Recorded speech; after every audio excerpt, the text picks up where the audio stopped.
I wanted to talk about your menstrual cycle and food, what you can eat to actually support your menstrual cycle. And it's something that we're not taught in schools as young girls or women. And we really should be, because when you are syncing up your life with your menstrual cycle, so that includes your food, your exercise, and even like your day-to-day life tasks, each thing can be done better in certain phases of your menstrual cycle. So, for example, in your follicular phase, it's a really great idea to be kind of planning your month, setting your goals and stuff like that. And then ovulation, you want to be communicating and asking for promotions and things like that. Your menstrual cycle follows the ebbs and flows of your hormones, and that can really dictate your whole life. Now, when it comes to your food and your exercise, that's really where my, I won't say expertise, but that's really where my focus as a fitness professional lies. So that's kind of what I'm more about, but I'm definitely looking as a business owner to follow the ebbs and flows of my whole life, um, follow the ebbs and flows of my hormones in my whole life. So I'm trying to like plan out my business tasks and stuff like that around my hormones, because my brain is obviously affected by the hormones, and that makes me better at certain things at different times of the month. It doesn't mean that you can't do creative stuff when you're menstruating, but it just means that you'll be better at it, earlier in your cycle, so in your follicular and ovulation. So don't think, oh my God, I have to do all this stuff in this week because that's when my hormones are best for it. It doesn't mean that. It means that take advantage of where your hormones are and try and live that way. And you actually find that you've got a lot more energy to get through life.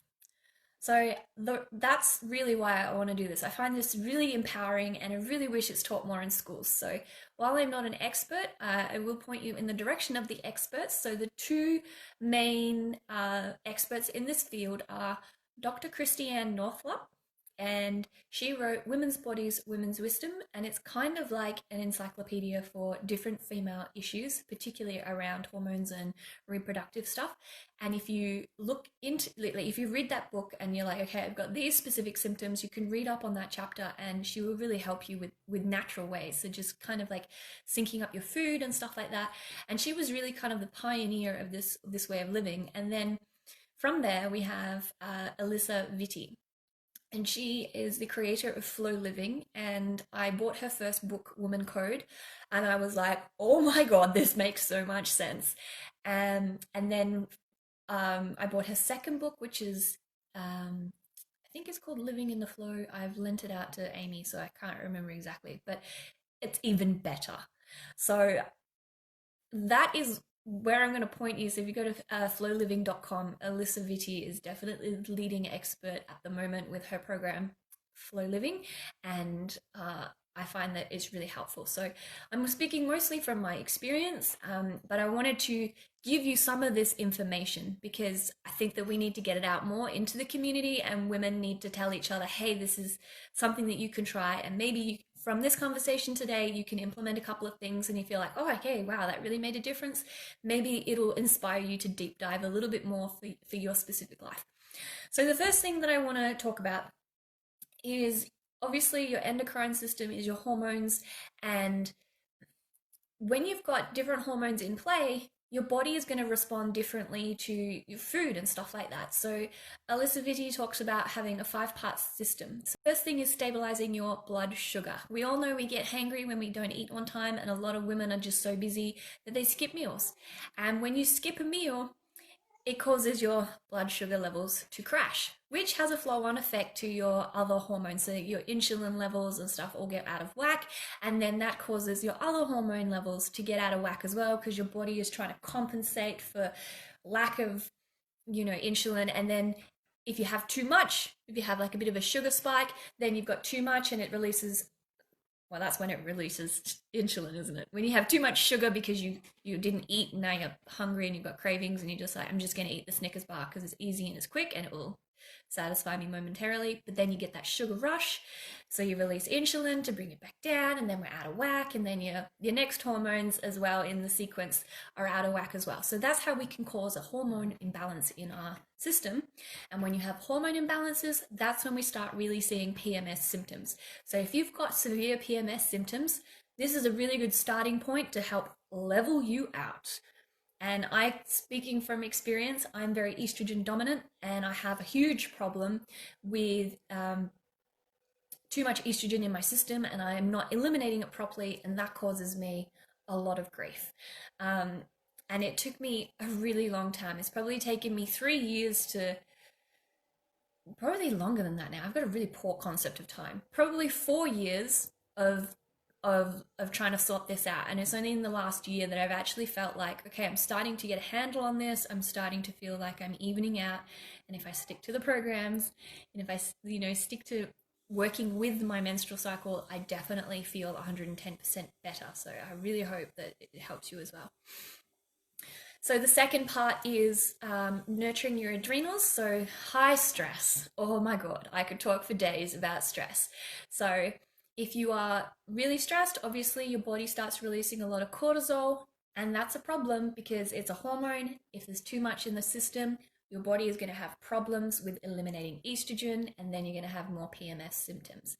So estrogen is a great hormone. Don't think it's the devil. It's an awesome hormone, but we just never want too much of anything at once in our system. So it's really important that we're keeping the balance so that we can keep things ticking along as they're supposed to.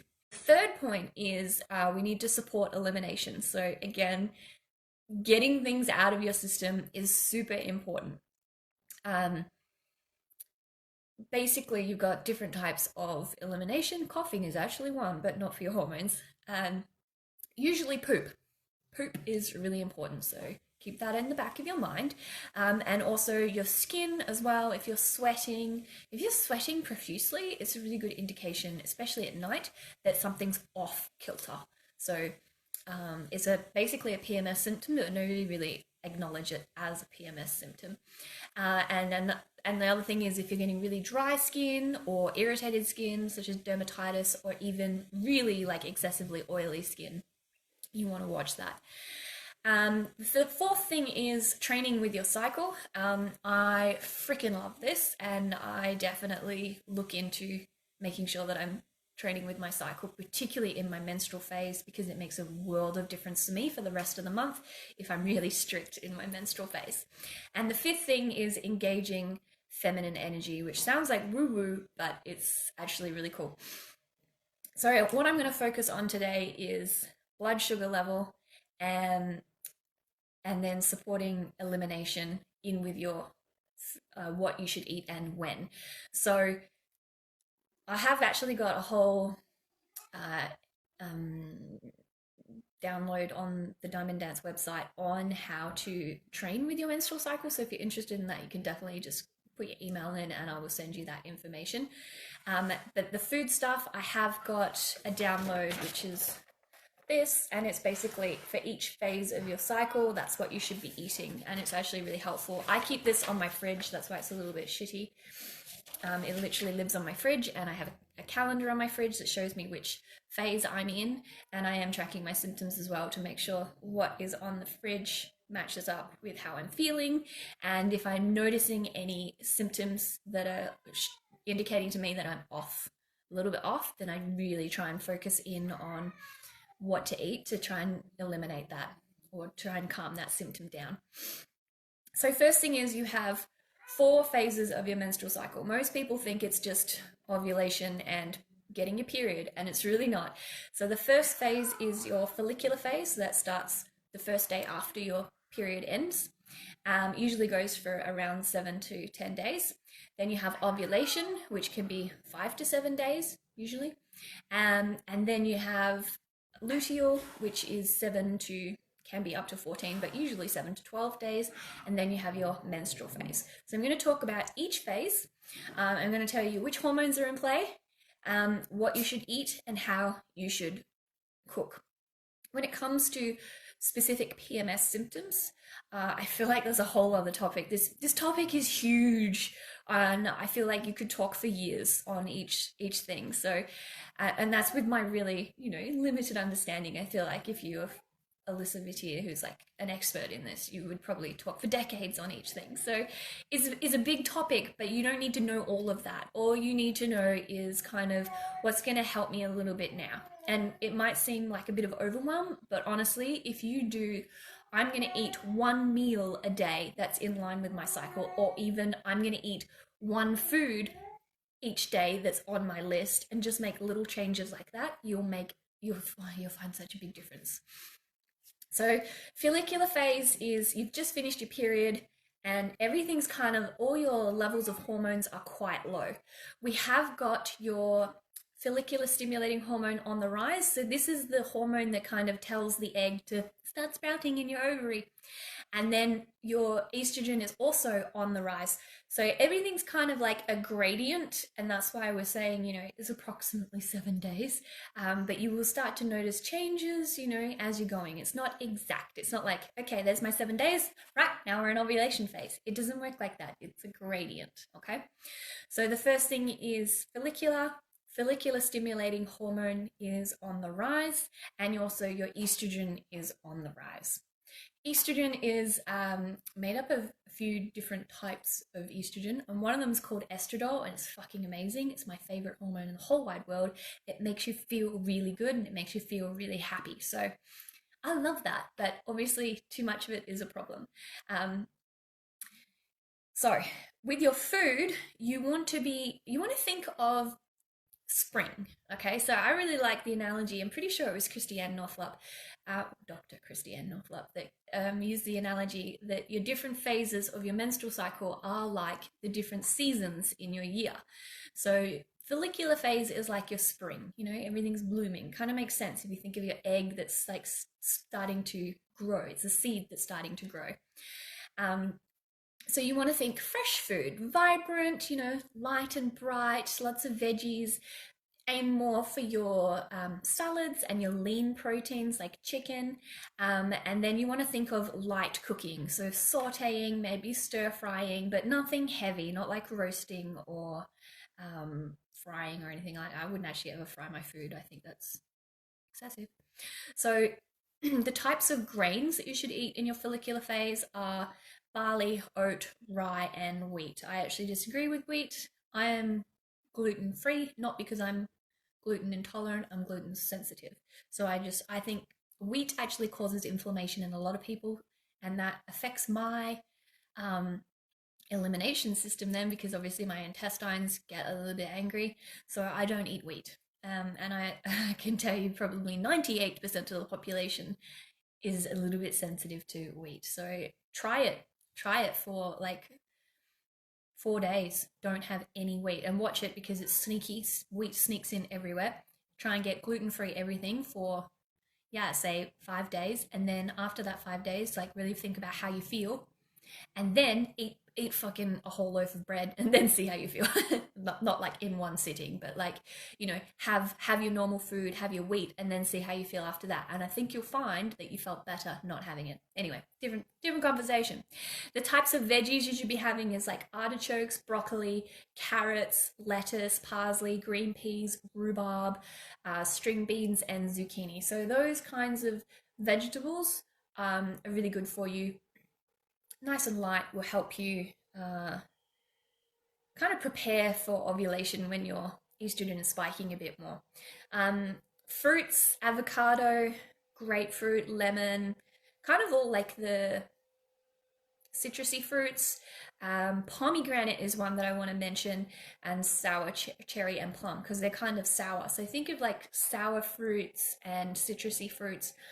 You want to support your body with a lot of vitamin C, and pomegranate is actually really good for your gut health. So what we're doing is we're preparing your intestines for elimination, particularly when it comes to high levels of estrogen. So your body starts pumping up a higher level of estrogen in the next phase, and you need to have a good set of gut bacteria to get that flushing out. Sauerkraut is another really good one. So sauerkraut, fermented foods like that, pickles, olives, they all will actually help support growth of good bacteria. So you want that. Nuts and seeds, thinking Brazil nuts, cashews, flax seeds, lychees, pumpkin seeds, and then your meat, chicken and eggs. If you want to go the legumes, green lentils, mung beans, split peas, those kinds of things. So those are the types of food, and there's quite a long list of stuff. And what I do is I literally look at what I'm supposed to be eating for that week, and then I think about my meal prep. So I'm like, okay, what do I want to eat this week? And for those of you that know me, you'll know that when my partner's home, he does most of the cooking, and he genuinely looks at my list. He looks at my calendar on the fridge and he's like, all right, what phase is she in? What are we eating this week? And we basically just choose a couple of ingredients, or we choose a recipe that incorporates a couple of these ingredients from that list. You don't need to make an entire meal that's made up of exactly all of those things. I literally just choose a couple of things and make sure it's in that meal. And we make sure we're trying to go, okay, follicular phase, I'm going to make sure that I have oats. I'm going to have pomegranate. I'm going to have something with green lentils in it and some chicken. And that's, what I'm going to have that week. Yeah, so I kind of plan my meals around the foods that I'm supposed to be eating for that week. Ovulation, let's get into it. So ovulation, the hormones, basically your egg is almost, fully mature. So the follicular stimulating hormone is on the rise, and your luteinizing hormone is definitely on the rise. So that's the thing that stimulates the egg to pop out of its little growth capsule, I'm going to call it. Estrogen is thickening your uterus lining, and then you also have testosterone rising right up, and then at ovulation it drops. Yeah, so testosterone will make you feel really strong and really energetic. Combined with that high level of estrogen, you're also going to be feeling really happy, you're really motivated and stuff like that. So it's a great week. Fucking love it. So ovulation is like summer. So you want to think less carbs because you've got a heap of natural energy. We don't need a lot of carbs. And actually the first half of your cycle, so your follicular and your ovulation, you're actually a little bit insulin sensitive. So if you're eating a lot of high carb food, I don't really eat processed carbs. I definitely eat rice and stuff like that, but I'm not eating a lot of bread, and I'm not eating pasta or anything like that. Even the gluten-free varieties, like that's not what I'm eating in this half, because you're a little bit insulin sensitive, which means your body is not primed to digest carbs as well. So you're better off having less of them. You still need carbs. Don't think, oh, no carbs. You still need carbs. Just get it in the form of vegetables. And yeah, like broccoli and carrot, they have carbs in them. So you can eat those, and that will be your carb quota. Lots of veggies for elimination. So as I said, estrogen's on the rise. We want to make sure that it feels good to have it, but we don't want it to stick around. We want it in and we want it straight back out. So make sure your poops are good. If you're struggling with poops, I recommend, and Jackie will kill me for saying this because she's studying microbiology, I actually recommend a probiotic. So when I feel like I'm having a bit of trouble or I'm extra stressed or stuff like that, I will take a probiotic for 2 weeks. So I'll take it for my follicular and my ovulation phase, just so that I know that my gut bacteria is good, and it will help me with my elimination. And yeah, she says it's not good because the little probiotics, the bacteria that's in them, one, it's not a very diverse range. It's like only like 3 or 4 different types of bacteria in the capsules, and also they only stay in there for like that 24-hour period, and then they get pooped out. But I figure if you just need that extra bit of help, just do it. I said it's good, but you still want to be cultivating good bacteria by eating lots of fresh fruit and vegetables. Okay, so eating a lot of fresh fruit, like raw stuff, will help your body cultivate good gut bacteria. That's my paraphrasing from Jackie.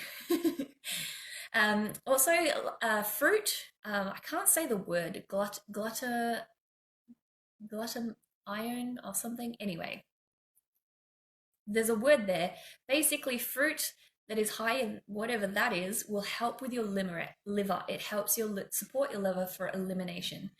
Um, so yeah, what kind of things? So if you're looking at your food, I don't know what amaranth is as a grain, but you can have that. Corn, quinoa. I freaking love quinoa in my salads. Find that really helpful to fill me up. Asparagus, red capsicum, Brussels sprouts, chicory, and dandelion. I actually have those in tea form. If anybody has no idea how to eat them, I have it in tea form. Eggplant. I'm skipping over the stuff that I don't know what it is, but it's on the list. Spinach and tomato. Apricots, coconut, fig, guava, persimmon, raspberry, strawberry, red lentils, almonds, flax seeds, pecans, pistachios, pumpkin seeds, lamb, salmon, shrimp, tuna. You can actually have moderate alcohol in this phase. Don't go overboard, because if you put too much stress on your liver, then you'll find that you won't be able to eliminate that estrogen, and we need to be doing that. Also, coffee, same thing. We don't want to be putting too much pressure on your coffee. So if you're having coffee, drink extra water and try and limit your caffeine. Like Alyssa Vitti is like, don't have caffeine, it's bad. So you could have like one coffee a month, according to her. And I'm like, fucking need coffee. Look at this. Look at this. So, yeah, I say have fucking coffee. Just make sure you're having one per day. And drink extra water and make sure that you're flushing it out. Yeah, so those are the kinds of foods that you can eat, and you want to focus on really light or no cooking. So raw vegetables is best at this point, or maybe steaming. Steaming's also quite a light way of cooking.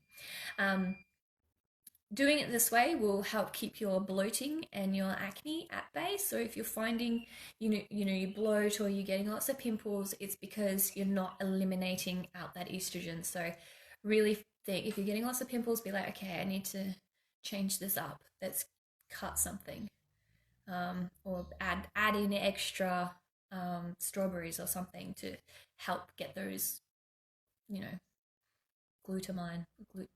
I can't say it anyway. Get your fruit levels up. Yeah, support your elimination system in this phase. It's so important. So, flushing out the estrogen and also keeping your vegetables raw. Let's get on to luteal. So, if you haven't already guessed, luteal phase is like the autumn of your cycle. So, the hormones we have in play are your progesterone, and once your progesterone, because the egg kind of bursts out in ovulation, and then the egg will start to produce progesterone. Well, maybe not the egg specifically, but progesterone is getting produced. It kind of signals for the progesterone. That makes more sense. And then that will stop your luteinizing hormone and your follicular stimulating hormone. So that's how come you only get one egg per month, basically. Egg comes out, progesterone kicks in, and then we stop with that. So you only get one egg. Your estrogen will actually continue to rise, but about halfway through your luteal phase, it will actually drop back down again, and that can cause irritability. So if you feel a bit shitty and you're like, PMS, and it is kind of like the period right before your period. It's kind of like that week right before you start menstruating. So yes, if you're getting irritable, it's PMS symptom, and it's because estrogen is a happy hormone, yeah, and then all of a sudden it's dropped down and you're like, oh, I liked that. Okay, so we can actually counteract that with our food. We can help support our system so we don't feel so shitty and grumpy. So the kind of things that you want to be eating is things that are rich in vitamin B, calcium, magnesium, and lots of fiber. So with your vitamin B, that will actually help stimulate your progesterone production. And if this is my problem as well, my estrogen's really high, but my progesterone is so low. So for me, I need to keep the estrogen eliminating, keeping it down, and then I need to build up my progesterone so they're more even. If you're out of whack, you're gonna have problems. So yeah, really important that you're watching your vitamin B intake. Sometimes you do need a supplement, and with magnesium, Australian soil is very shit. It's very nutrient poor. you must take a supplement. And if you are exercising, I recommend you take magnesium after every workout or every night. I take it every night. Magnesium will support you with your recovery, rehydration. It helps reduce cramps and it helps with the neurons in the muscles as well. So that connection between the nerve and the actual muscle neuron. So you've got your like connection there. It will help with that as well. So you'll be more coordinated. And it does help with sleep as well. Sleep. Hello, cat. Anara has come to say hello. Um, Also, calcium and magnesium will help limit your fluid retention. So if you find that you're getting like fluidy, make sure that your levels on that are nice and high or nice and level so that you can actually keep flushing your system out. Um, so in this phase, we want to be eating things like brown rice, cabbage, celery, cucumber, garlic, ginger, leeks, onions, parsnips, pumpkin, radish, squash, sweet potato, watercress, apples, dates, peach, pear, raisins, chickpeas, hickory, pine nuts, sesame seeds, sunflower seeds, walnuts, beef, turkey, cod, flounder, halibut, that's a fish, that's all I can tell you, mint, and spirulina. Ooh, such a weird list. So, and also because this is like the autumn phase, you want to think more about roasting. Or I don't know about you guys, but sweet potato, pumpkin, parsnip. Oh, that sounds like a roast to me. So roasting or baking will actually increase the natural sugars found in those vegetables because they are a carby vegetable, yeah? So these are a complex carb vegetable. We said we don't want them in the first half because it's hard for our body to process that natural sugar. Second half, we're actually better at um, digesting that natural sugar because we've got progesterone on the rise, which is cool. So yeah, you can have that, and that actually will help reduce some of your symptoms. So the carb vegetables will stabilize your serotonin and your dopamine, which prevents mood swings, prevents some of that irritability as well. So the natural sugars in those foods help support you. They make you feel a little bit better. Um, yeah. Ooh. All right, we're getting into menstrual. Are we ready? So, menstrual phase for me, a lot of people dread it, but if you are looking after your body, if you're eating the right foods at the right time, so if you've done it all right up to here, you're actually not going to have a bad period. So, if you find that sometimes you get a really heavy period and you're like, what did I do the month before? Was I really stressed? Did I have way too much alcohol?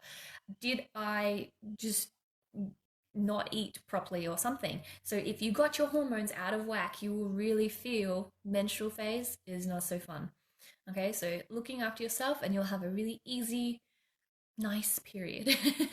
You do need to make sure that you are resting a lot more on your period because there's a lot going on. You're bleeding. Even if you don't bleed, I have the Mirena, so I don't bleed, but I do find that I need to take it easy. And sometimes I feel fine and I'm like, this is fine. I can just push myself. I'll just keep going. And I pay for it. My follicular phase, my ovulation phase, I'm really tired, I'm really down. And I'm always like, oh, why do I feel so shit? Like I should be feeling good. Where's my estrogen? Where's my happy estrogen? And it's because I went too hard in my menstrual phase. So really important that you do take care of yourself in your menstrual phase. So the kinds of things that we should be eating.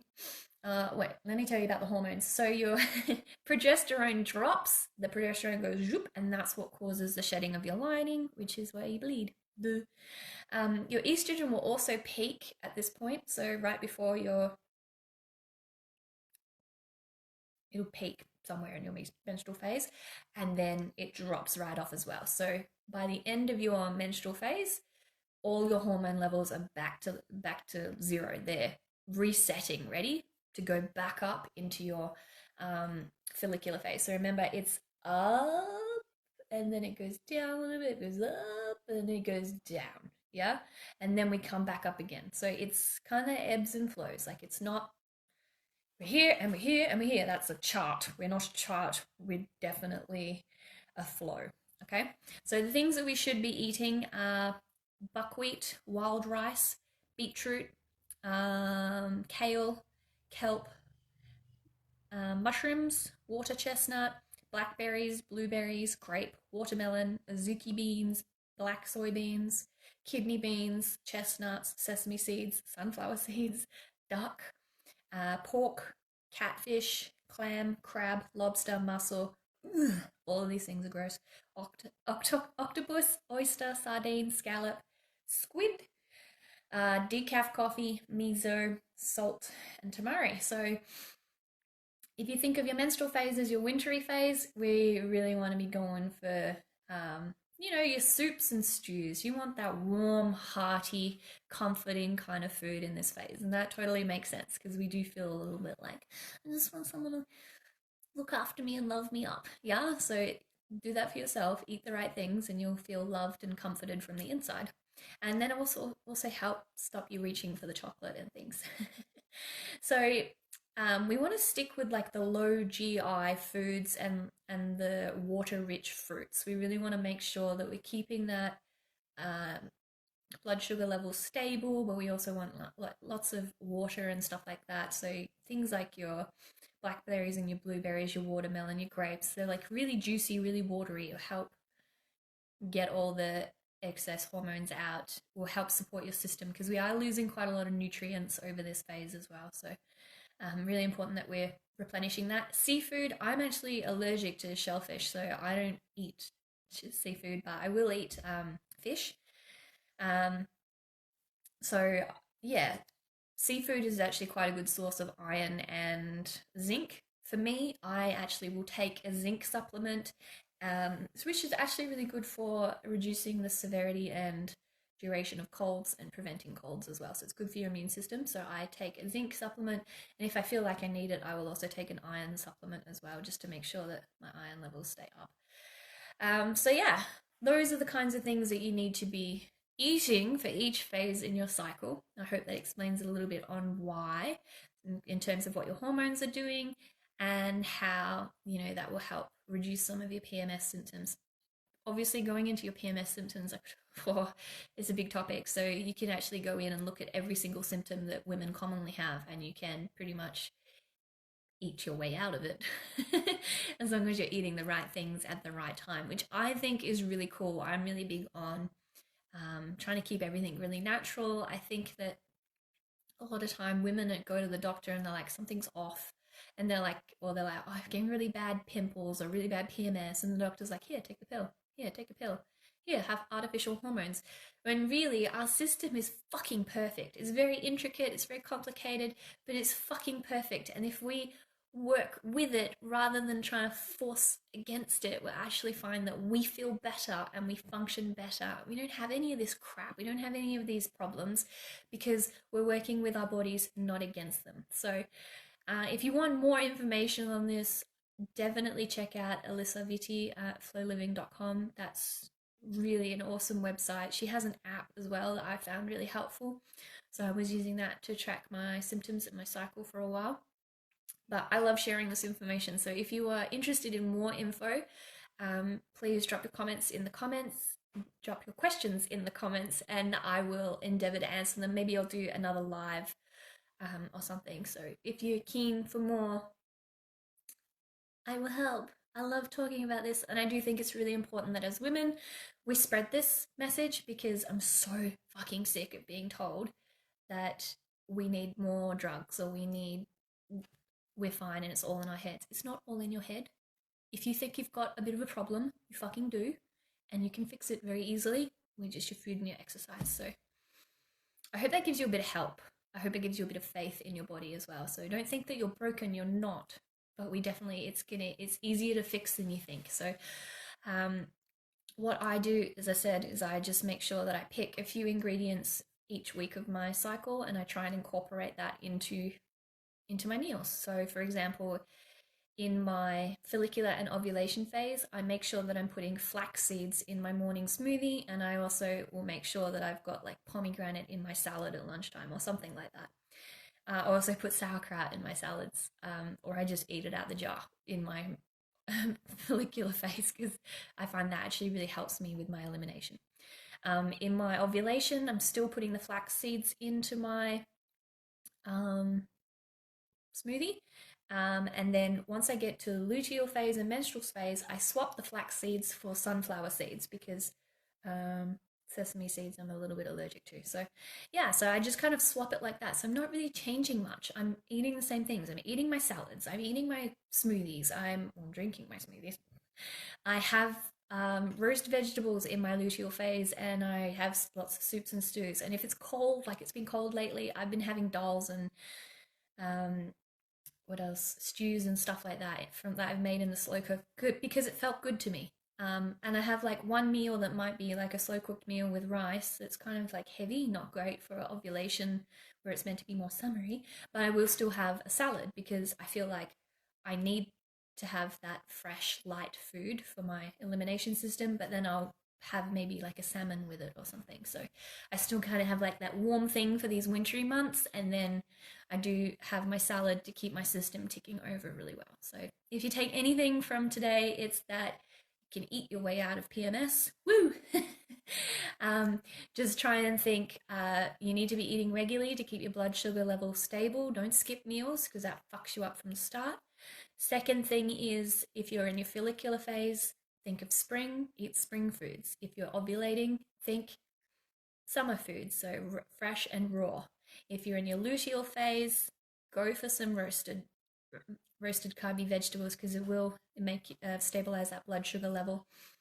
And menstrual phase, go comforting. We're wintry, okay? So think your stews and your soups, and just try and add in one ingredient per meal that is from your list according to what phase you're in. If you want this list, I'm pretty sure it's up on the website. If not, I will link it in the comments as well so that you can find it easily.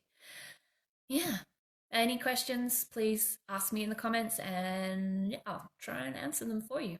Enjoy. Okay, bye.